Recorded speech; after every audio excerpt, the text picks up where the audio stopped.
It's JD Pinkus from Asheville, North Carolina. You're listening to the Brutally Delicious podcast. 1, 2, 3, 4. The Brutally Delicious podcast. Hey! How are you, my friend? I'm all right, man. Where you located at? I'm in Richmond, Virginia. Not too far from you, right? You're in the Carolinas. Oh, okay.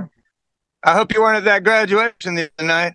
I'm going to tell you a story. I actually, in my real world job, I am a police dispatcher, and I actually work for VCU where that happened. Oh, my God. Holy shit, dude. Yeah, luckily. That must have been a madhouse. So I'm going to tell you, luckily, I was off that night. I had gotten off already at 4 o'clock, and it happened around 5 something. So I missed it, but I know a lot of people that are my condolences, man. I didn't mean to make light of it by any means. Oh, no, not at all. No, it's right in my backyard, and I actually work there, so it's pretty fucked up.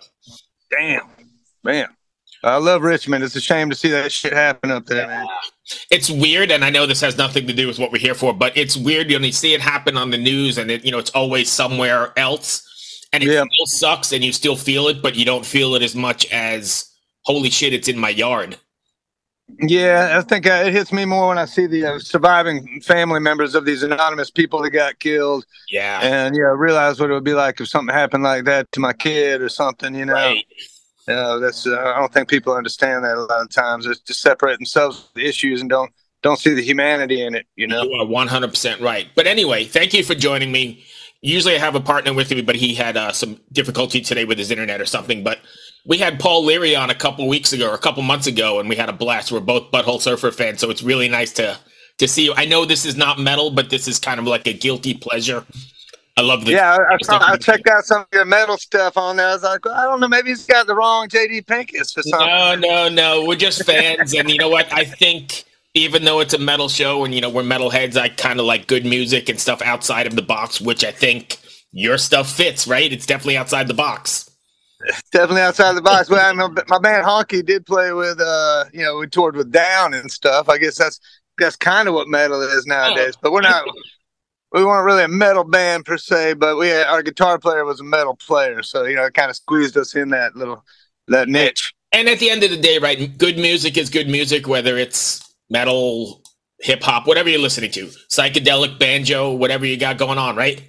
Well, I feel sorry for my friends who are so wrapped up into part of their musical life that they don't know other ways to show other sides of their creativity. Still like I'll use this band as an example, although they're doing something which I'll use as the other example. Like for bands that go around and playing songs that they wrote when they were 18 years old. Right. When they're 60 years old, and I get that as a nostalgia thing, but at least I like to see, like Keith Morris is doing Off as well. He's doing new shit as well, because you don't necessarily feel the same way you do when you're 18 years old when you're singing them lyrics. Oh yeah, before cell phones were even out. Yeah, you brought up a really good point we talk about quite often. I mean, I'm a big 80s metalhead, right? That's kind of where I grew up, and that's my heart. But you got like Kip Winger singing She's Only 17, and now he's 65 singing that, and it's really strange to creepy, think about, right? Yeah. That's just flat out creepy, dude. Unless you're in Alabama, then you're cool. I love it. So let's talk about your stuff. How did this come about? Because this is definitely, we're talking about out of the box and creative. This is, I guess, psychedelic banjo is the best way I can put it. How did this come about? I think I'm going to call it spacecraft for a while until somebody else plays it better than me and names it something else. Right. But I think part of the inspiration, and it can't really be as good as anyone else doing the kind of music that they do already. So I might as well come up with something that no one's done yet. And until someone shows me up on it, which I think my neighbor down the street who I just recorded with is already done. So I might have to pick up the tuba or something. I don't know, man. Nice. But so where did it, I mean, I know you've been a banjo player forever. Obviously, you've been playing for years because this is pretty, talented and intense stuff. So how did this whole idea for Fungal Mountain Breakdown come about?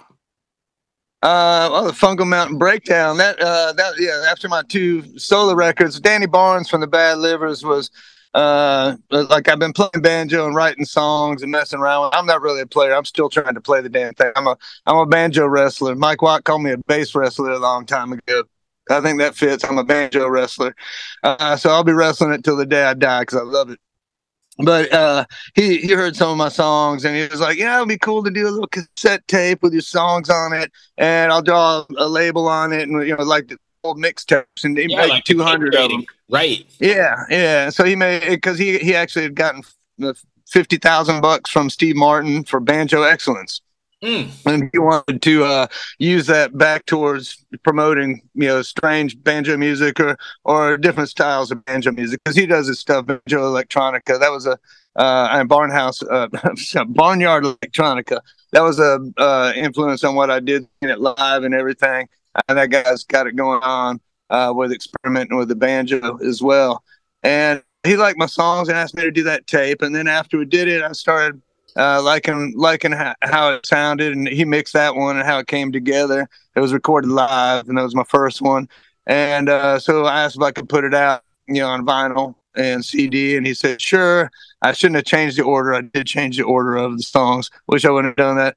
And then that kind of established me as being able to do it. And then I did the next record. That was when the pandemic hit. So I was one of the few people that in my world that was doing solo shit before the pandemic hit. Everybody wanted to do solo shit after the pandemic hit. Right. So second album I did with a shimmy disc, the Fungus Shui, and moved out here and met up with my neighbor down the hill during the pandemic. I kind of cold called Mike Savino, otherwise known as Tall Tall Trees, my partner in crime on the song you're talking about. And someone had told me about that. I didn't know this guy, and he didn't know Mike, I guess. And so I contacted him and said, I'm moving from Texas to Asheville. I said, there's only room for one of us, because he told me there was another psychedelic banjo player in town. And this guy, Mike, was probably like, who the fuck is this old man? And so we ended up becoming friends and jamming up here on this deck that I'm on right now during the pandemic, when everyone was afraid to get inside a house together. Right. And that's how we got to know each other and listen to each other's songs and talked about doing an album together. And Kramer, he's on Joyful Noise, and I was on Shimmy Disc, and Kramer just moved to Asheville. And he moved here after our session because it's so nice, but don't tell anyone. And, right. So he moved out. So he recorded us over at Mike's studio, Galley Tapes, and we didn't know. Me and Mike had a bunch of songs that a lot of them are going to be on my next solo record. That we didn't know exactly what he wanted, but he wanted to incorporate a lot of drone and ambient into the music we were doing, and so people would ask me, he'd get mad. People would be like, "How's the record going?" I said, "I have no idea."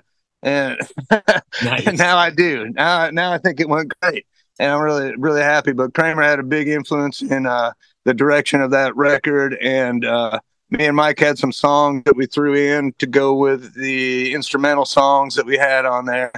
And he first thing he had us do was record 15 minutes at a time of just some ambient stuff, and so we got doing that live together, and he edited 2.5 minutes of the best parts of those down, and those are in between the songs that we did. And so it's kind of a different format. It's really, like, to me, it's goes back to album rock, to where you can listen to the whole record. It's not meant to be chopped up so much. I mean, the first single we put out was Fungal Mountain Breakdown, which was a 6-minute long 3-part instrumental. And so, we have songs with vocals. In fact, we just finished the video yesterday for the next one, which is one that Mike created, started out with anyways, called Afterlifer, and that should be coming out any day now. So that's got vocals in it, and the next one will have vocals in it. But yeah, it's a strange audience to try and reach, because it's not like there's anybody already out there listening to exactly what we're doing. So yeah, you're 100% right. So here's my next question, and don't take this the wrong way, right? So first of all, what kind of expectations were you looking for? And second of all, you're 100% right on the second part, because I watched it and enjoyed it, but also thought in the back of my head, what the fuck did I just watch? Does that make sense? You just froze. You froze like this, saying the fuck. Oh, that was a deep You there? conversation. Hey. Yeah, hang on. I lost you. Let's see if we get you back. Hold on. Don't hang up. Hey. Hello. Hey, JD, you there? You froze. Hey, There you are. You froze during what the fuck? Oh, so did you hear any of that? I heard the what the fuck, and then it stopped. I'll go back and edit it. So I said, Yeah, you just do this when you edit it. Hello out there. Yes, hello out there, everyone. I'm Hal Schwartz. And I'm Flynn McLean. Together we host None But the Brave, a podcast dedicated to the music and career of Bruce Springsteen. Bruce and E Street Band are on tour right now for the first time in 6 years, and we're taking a detailed look at what's happening on stage in our bi-weekly episodes. We've also been recently joined by some very exciting guests, including rock journalist Warren Zanes and Stephen Hayden, Backstreet's Magazine founder Charles Cross, and Barstool's Kirk Minahan. If you're a diehard Springsteen fan, this is the show for you. So please subscribe to None But the Brave on your favorite podcasting platform, and we hope to see you further on up the road. Thank you so much. We'll be seeing you. so my first part is what kind of expectations you have, right? Because this is not really music for the masses. Second of all, I listened to it and I enjoyed it. That's why I asked to talk to you. But I also thought in the back of my head, what the fuck am I watching? Yeah. So as far as the video went, we were there's some old timers that we were watching some of the old footage of, because when we were talking about video stuff, and so we basically took some of the old National Film Preservation Society footage and watched some of that stuff of some of our favorite players, and kind of imitated the porch jam field of a field recorder coming through and recording some of the locals that don't play out at movies or anything. That was the only way they could get do these. So and that's like 1974 look, and then with all the different breaks in the song, I wanted them to all kind of like represent going to different places. Each break when it comes in, it's supposed to take you somewhere else. Yeah. So we incorporated that, and just modulating the parts in there to different chords on each break, and it just took us to different places. And I was lucky enough to I know people are down on AI, but some of my ideas, and I messed around with an AI program for some background stuff, and then superimposed stuff on top of the video. Because I was the one that edited that last one and did the effects on it. Mike did this next one. It's pretty much him doing it. I went over there. I was like, I wouldn't change a thing. Right. but yeah, so it's hard to keep people's attention for 6 minutes. I like the fact that most folks that I talk to watch it, were surprised that they could actually watch a 6 minute long video. Right. But yeah, my wife with the chicken at the end that's the money shot right there. Yeah, the whole thing, I was like, holy moly, this is like some bad mushroom trip. Yeah, that's what my friend told me. I was so happy to hear that, because I was kind of forced into doing Final Cut Pro, which someone gave me. I'd never really used it except for make my movies, edit my movies together for live. But this guy came over with some real cameras and set them up on stands with 2 different lenses, and helped us out with that. But I usually just did shit on my phone and used an app on my phone. They were pretty good nowadays. So I had to, wrestle Final Cut Pro and AI at the same time to do it. It was quite a learning lesson, man. But it was a lot of fun. And yeah, I think there is a market for it. I don't know what the market is, but I just think it's like, you just got to be in that mood, or maybe when, I don't know. Yeah, it's a tough one, man. It was something we had to get out of us, and it all sounded right when we got done with it. And it sounds right when you listen to it, but I think you have to maybe it's like that cult following, right? Like the people who watch the Kentucky Fried Movie or Eraserhead or like Rocky, that sort of thing, right? That's what I'm thinking when I'm watching it. Yeah, well, people used to, think that, people, there's this punk rock museum that's out in Las Vegas now, and I see all these people that are talking, they're younger than me, and I feel like I'm punk rock. I'm 55, almost 56, and Butthole Surfers were not necessarily a punk band. I would never consider us a punk band. I don't think the guys would. But I guess everything is kind of grouped into this one genre. Right. To me, we were the kind of music that would piss off punk rockers. Just nothing they were expecting, and not what they were used to. So I guess it's kind of par for course. I've never been one to try and be involved in stuff that's extremely mainstream.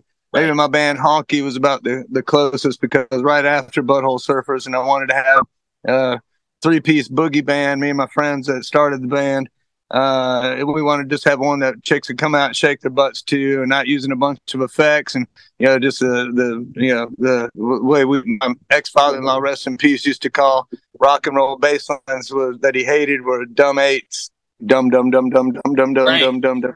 So it didn't have that. It had syncopated drums and bass and the guitar on top, with some tasties. And that was about as name as I got, except for now I think the name Honky is more offensive than Butthole Surfers. Yeah, probably. You'd be canceled in a minute. Whatever. I'm sure I should have been canceled a lot of times, but yeah. So that's just like, hey, we're 3 stupid white guys playing music, But yeah, the people get offense to it. So be it, man. Yeah. How do you think this translates live, or is that not even a thing? Well, we're planning on doing a release at the end of this month, and that will be a taste of what we're going to do live. I think we'll probably just do a little teaser of it, and then hopefully in the fall we're going to take it on the road later in September, maybe October. And we haven't really decided how we're going to do it, but I see it as our 2 sets overlapping, because I definitely can't play it. Mike is too good of a player for me, man. He could play on anything I do, I'm sure, but I can't play on his stuff. So it would probably be me playing my set, and then him maybe go do a little ambient jam stuff into some of our songs, some ambient jam, and then maybe go into his set. I leave and go sell some T-shirts or something. Oh, so like a little bit of back and forth.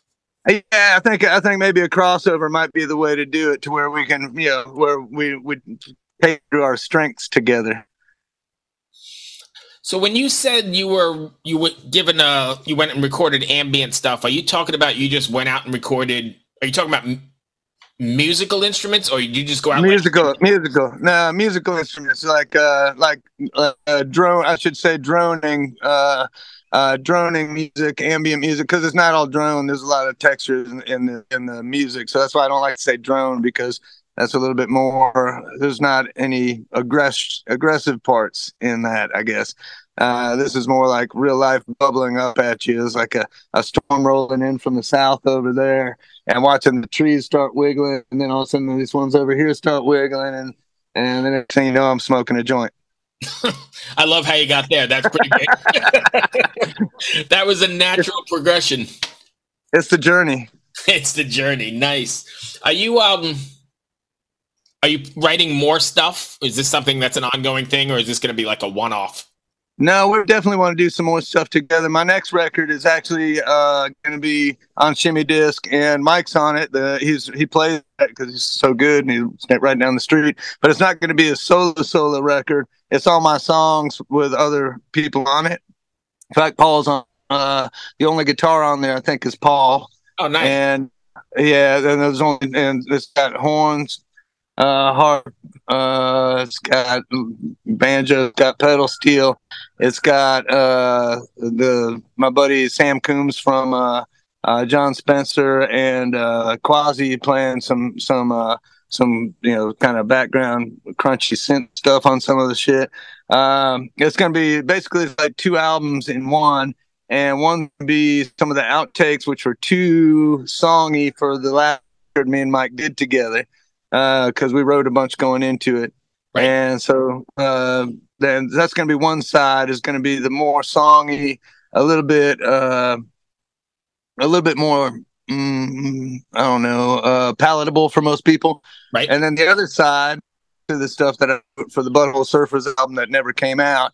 And that's what I got Paul on 2 of those songs, or maybe 3. He might even be on 3 of them, doing some of his more abstract kind of guitar playing. And so it's going to be called Grow a Pair, and it's going to be a pair of albums on one vinyl. Nice. Yeah. That's good. You still keep in contact with those guys. Oh yeah, definitely. So I love Paul. Me and Paul talk a lot. I love all the guys. just me and Paul seem to just talk the most. Right. And if I'm being honest, Paul seems, at least creatively, along the same lines of what I see you putting out. So it's very similar, right? A little bit far off to the left, maybe? Yeah, or to the right. I don't know, whichever way, man. I guess whatever way, whatever floats your boat. It all comes around to the same place. It's the journey. Yeah. It's the journey, right. The trees start moving and then you smoke a joint. And that's it, man.